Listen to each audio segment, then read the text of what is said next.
ഞാനേ മിറാക്കിൾ ഫ്രൂട്ടിന് വെള്ളം ഒഴിക്കാൻ വന്നതാണ്. അപ്പോൾ അതേ ഒരെണ്ണം പഴുത്തിരിക്കുന്നു, നിങ്ങളെ കാണിക്കാമേ. അത് നമ്മുടെ മിറാക്കിൾ ഫ്രൂട്ടിൻ്റെ പ്ലാന്റ്. ദേ കണ്ടോ, നല്ല ചുമന്ന് പഴുത്തിരിക്കുന്നു.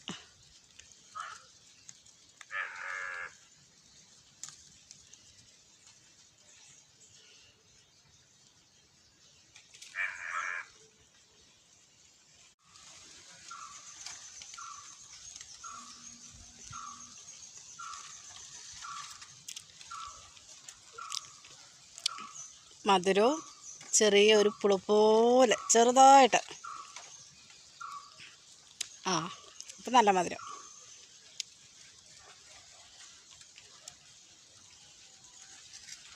കണ്ടോ, ചെറുതായിട്ടൊന്ന് ഇതായിട്ട് കഴിക്കാനേ ഉള്ളൂ. അപ്പോൾ ഇതിൻ്റെ രസമെന്ന് പറഞ്ഞാൽ പേര് പോലെ തന്നെ മിറാക്കിളാണ്. അത് കഴിഞ്ഞ് നമ്മൾ നാരങ്ങയൊക്കെ കടിച്ച് പറിച്ച് തിന്നാലും മധുരമാണ്. ലെമൺ ജ്യൂസ് കഴിക്കുന്നാലും നമുക്ക് ഫീൽ ചെയ്യും. അപ്പോൾ ശരി ഫ്രണ്ട്സ്.